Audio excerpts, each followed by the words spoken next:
Sometime in 2021, after COVID-19 sting had gone down, something came up called the Central Bank Digital Currencies, or better known as CBDCs.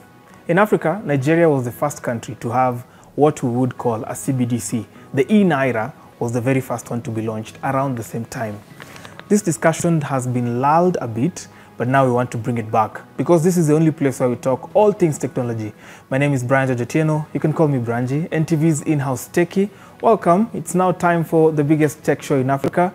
I have just a guest for you on this one. Churchill Ogutu will be joining me for the very first time on TECHOVER. But first off, as always, Nation Media Group has been busy this week. And the Nation Hackathon, the inaugural Nation Hackathon, I must mention, has just concluded. These were the winners. Ladies and gentlemen, viewers, lovers of TECHOVER and techies, here is the tech news of the week.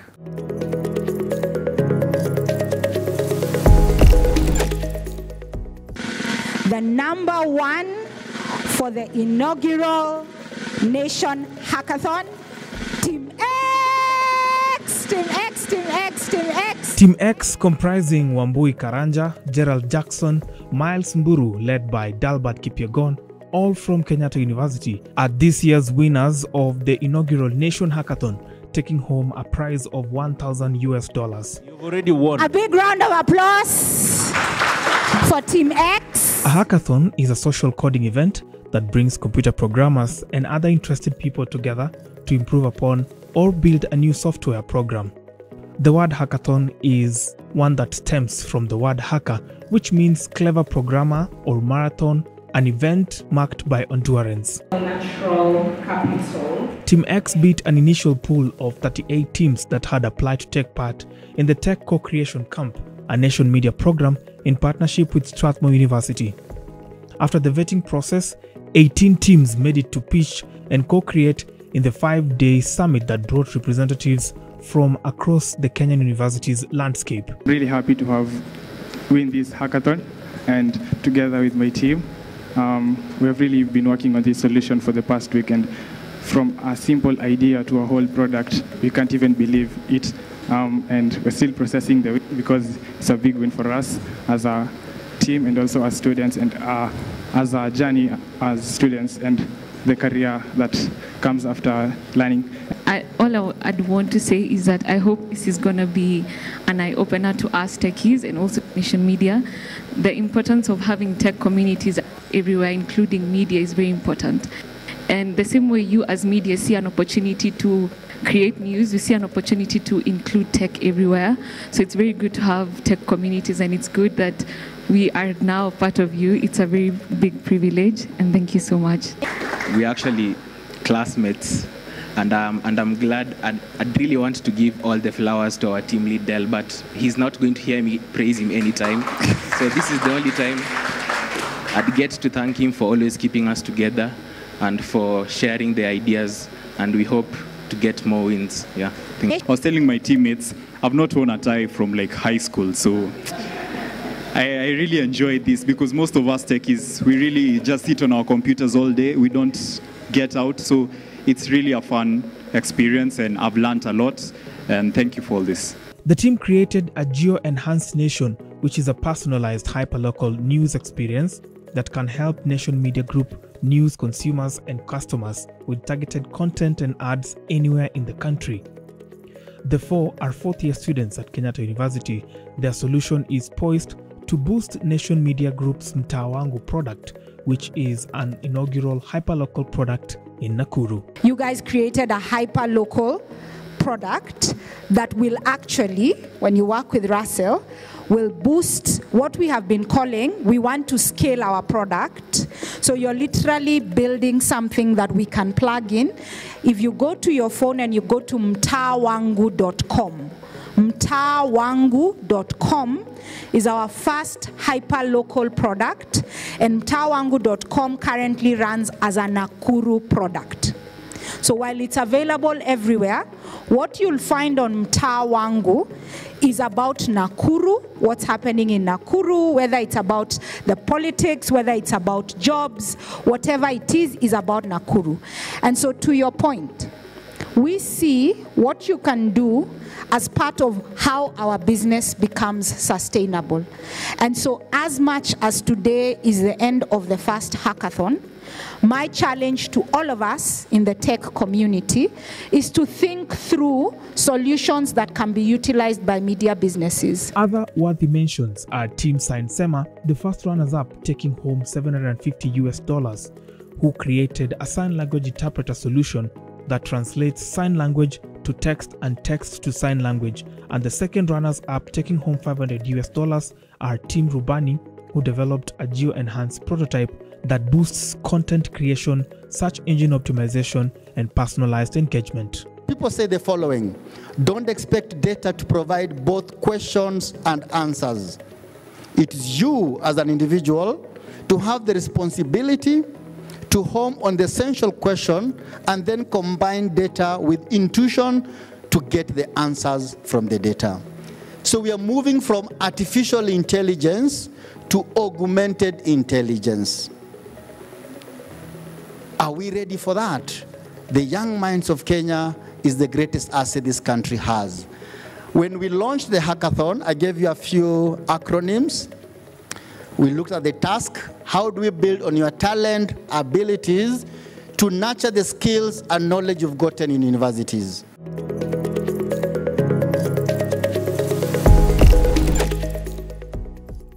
Very well then, congratulations to those young innovators who made it to the finals of the inaugural Nation Hackathon, and that's our tech news this week. But now let's get into that discussion on central bank digital currencies. And I have an economist here with me, a friend and a brother. Churchill, good to see you. For someone hearing about central bank digital currencies for the very first time, how would you describe it to a 6-year-old? The way I will put it is basically like the way you know of cash, the money. So basically that Kenya shilling, 500 shilling note or whatever note, but now you have a digital form of it. So that's, I think I can try to put it that way to a 6-year-old Branji, at least to be able to understand that, okay, you can have it in two forms, the physical form, the cash, the notes, or in digital form, basically, yeah. How different is CBDC from crypto? Cryptocurrency, obviously, it has now moved more than a currency. It's sort of like, you can look at it even as a form of investment. As of last week, this is 2 weeks into the Trump coming in, becoming the president. Yes. You've seen crypto, Bitcoin, one of the cryptocurrencies, rallying close to $100,000 as of last week. So based on that, you find that it's more than a currency. It's now becoming a form of investment. An asset, exactly. Yeah. Okay. The difference now between that cryptocurrency and central bank digital currency is basically the opportunity as cryptocurrency took over. That's also when central banks saw a need of introducing a digital form of their currencies. So it's still the cash equivalent of their currencies, but not in digital format.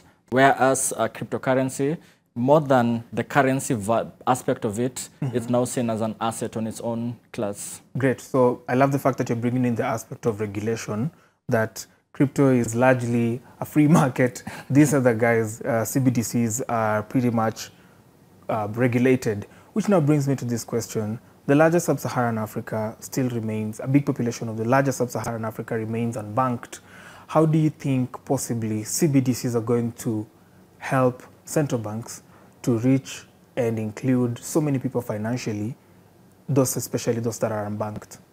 Yeah, there's an area of opportunity, at least to be able to increase the financial inclusivity. Up until when we had the mobile money gaining traction on the continent, financial inclusivity was quite low. And right now, with the whole mobile money financial, that has helped with financial inclusivity, that's also an opportunity even for bringing the central bank digital currencies on board. And you've seen even, it's just that the e-Naira that you spoke to earlier on hasn't really picked up.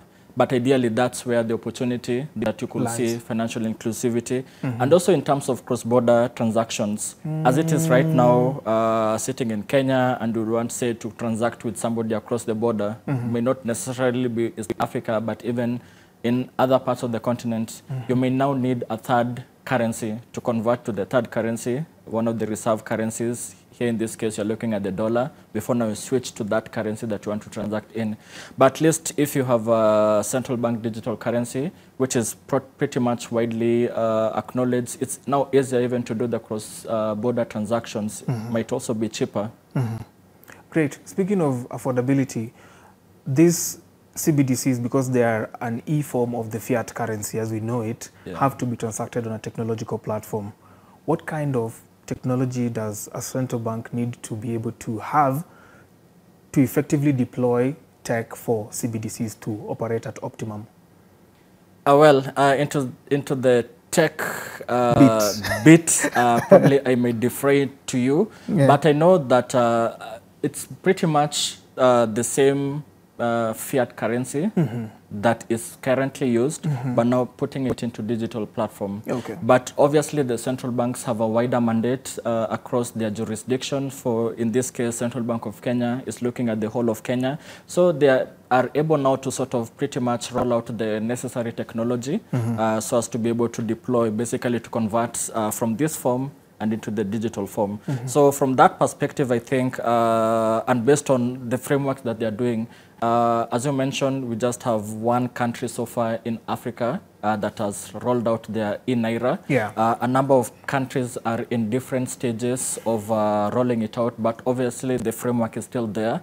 As part of the Kenyan framework, June 2022, they put out that white paper speaking to the digital currencies. So basically the framework is there, and I'm sure that they are thinking of ways of now sort of rolling it out. So because central bank, their mandate is, I mean, is quite extensive. I think they are able to roll it out as compared to this startup tech guys who might come, but at least CBK, they might have the infrastructure. The infrastructure to help with that. Yeah, absolutely. Great. Let's talk about the disruption that you possibly see would happen. How much do you think the traditional banking system may be affected by these CBDCs and by extension neobanks as we know them? I think how I'm looking at it, there could be some way of complementing each other rather than competition between banks. Because I mean, we are looking at the same thing. It's just that the format is quite different in digital form. The way I'm looking at it, the opportunity basically right now, because CDCSA, the central bank digital currency, are in two formats. One is now on the retail side, and then there's the wholesale side. On the retail side, so basically you're looking at a client the way as a bank customer on an individual scale, you can now be able to deposit your money there, and now the payments from your bank, and then you're settling some payments there. So that's the thing that we are seeing, and more so within the whole context of mobile money, that whole interoperability. As it is right now, the opportunity, it's pretty much as you're sending money across the different networks from one to the other, you can just do person to person. But at least the opportunity that is coming with the digital currency, you can now be able to, across different platforms, there to speak, that is on the retail side. On the wholesale side, you're talking about between banks, how they are able to even transact. So I know a country such as South Africa is now at that stage of exploring opportunity of now doing the digital currency on a whole scale level. And I think, I mean, that one will now be able to open up the space probably more than we know it as it is currently. Great. Let's go back a bit to cross-border payments and just elaborate how this will empower small and medium enterprises who have trouble with Forex, remittances to, let's say, suppliers in upstream procurement sources, say China, wherever it is, Taiwan. I'm giving them as examples because they're the places where a lot of manufactured goods come from. But let's just speak to that a little bit more and look at what CBDCs portend for ease of payments, financial inclusion, speed of remittances, and the like?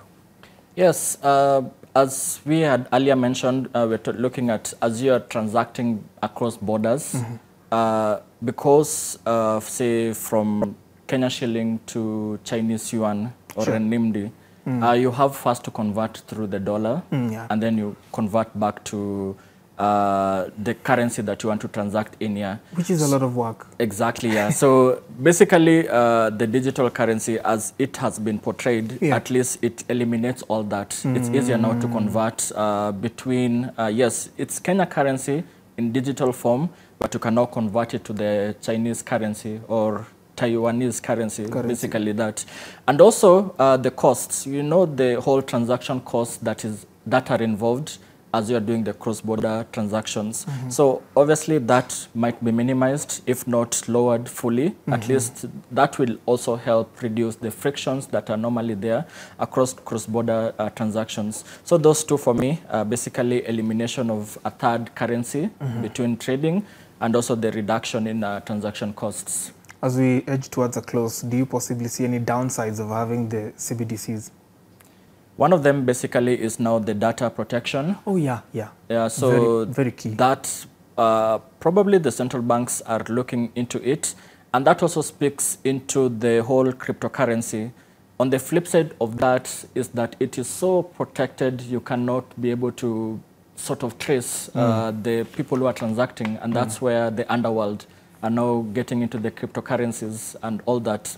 Probably I know you're a cryptocurrency person, but anyway, that's one of the downside of that. So hence the central bank digital currency came in, at least to ensure that the downsides of that are obviously mitigated. And now looking at the central bank digital currency, probably you wanted just to have your own kind of anonymity, the same way as you're having your bank account, just a few people knowing. But now probably the data protection needs to be looked into. Great. Final thoughts, the future of currencies, payments, and the like. Where do you see it going as far as CBDCs is concerned? I think we cannot wish away this conversation. It's part and parcel of our future. And obviously the discourse is also within the African continent, how are the nations able to do the cross-border transactions? As it is currently, there's the Pan-African Payment Settlement, which is trying to ensure that that works, but at least on a physical basis. But now you are seeing with the digital currencies, that will also accelerate this whole cross-border transactions, and also within the context of African continent. So it's something that we cannot sort of run away from it. We need to embrace it, and I think central banks are starting to embrace it with various degrees of implementing the digital currencies. What would be your ideal mix of preparation? Ideal? Well, I won't go there, but basically just looking at the learnings from even some of the countries that have already embraced it. Nigeria, I know Ghana is also closer to implementing its ECD, and also they have been toying with the gold coin. But obviously the learnings on the alternatives that are out there, and that have already been implemented by some of the countries, so they can now be able to pick from them, and then they can be able to pretty much roll it. As they roll it, they can now be able to enhance even that whole process. Thank you. Thank you so much, Churchill, for speaking to us on this CBDCs. Thanks. I hope you now have a clue of what we mean when we say central bank digital currency. So if you meet it on the financial streets or somewhere in a blog, whatever, I hope now this conversation gives you a bit more of value off of it. Let's take a short break, come back with more.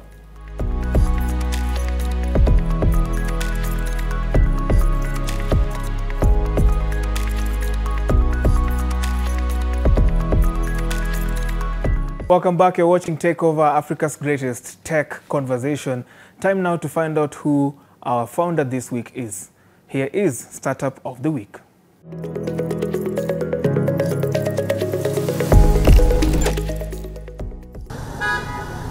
Many African countries, especially in the sub-Saharan region, are built on solid socialism.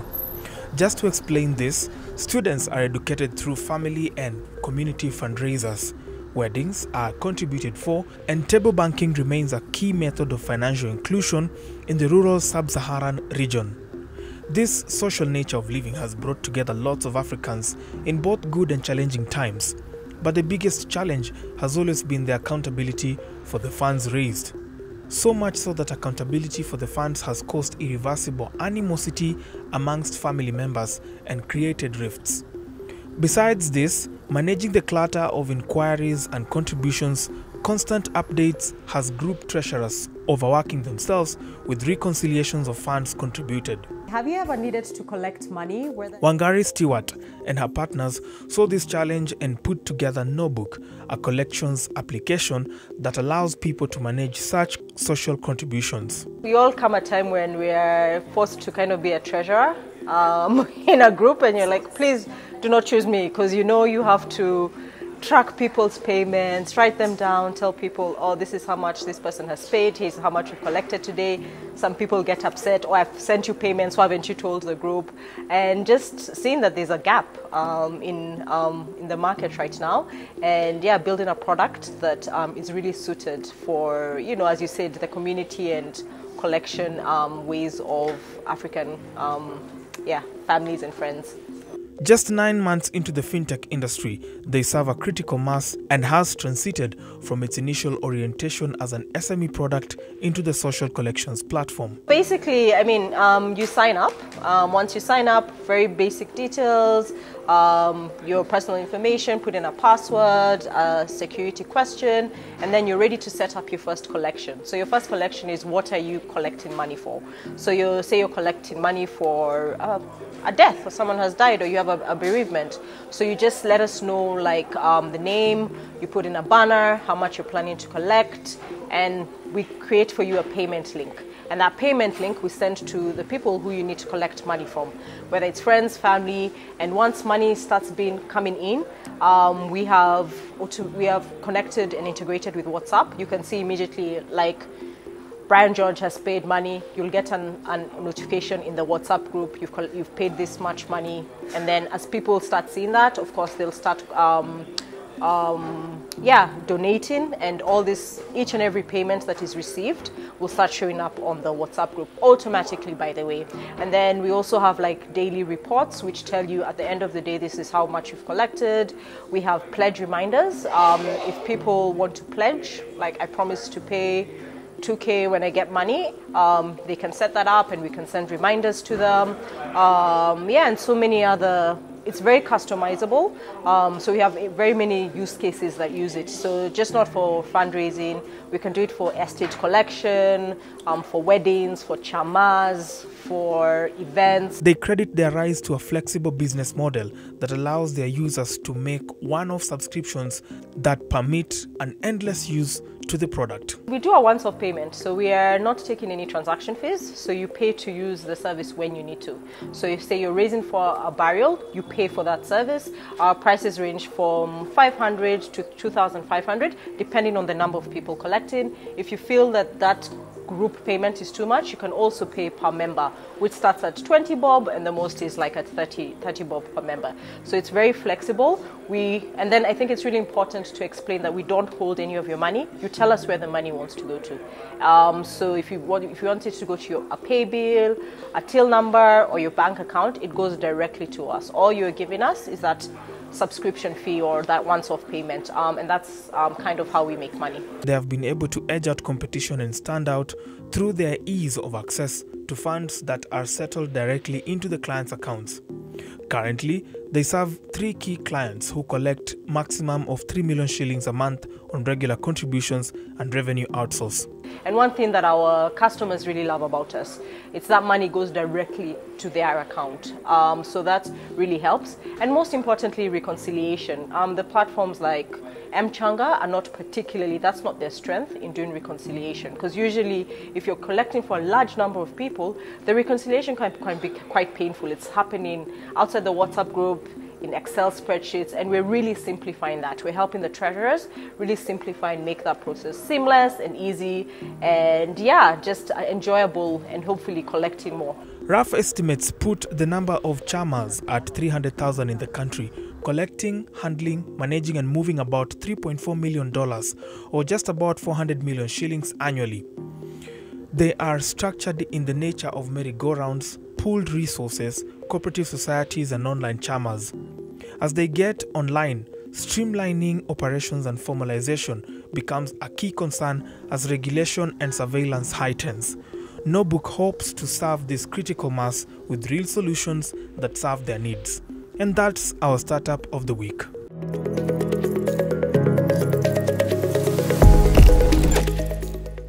Let's get this week's tech tip and we'll close the show.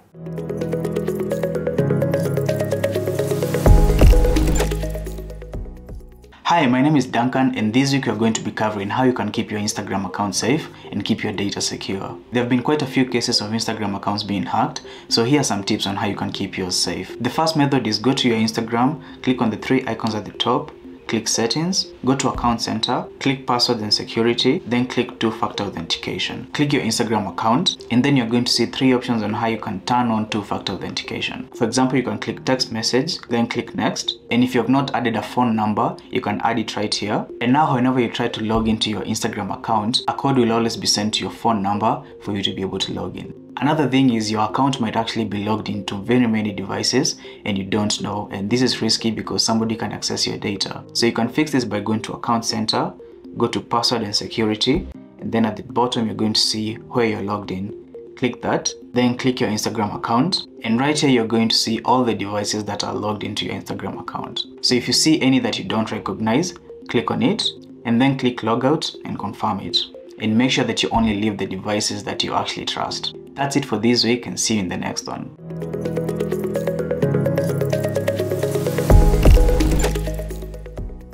All right, Churchill, I have some work for you, and make sure you send me an invoice for it. Proceed. Digital currency form. Digital currency form.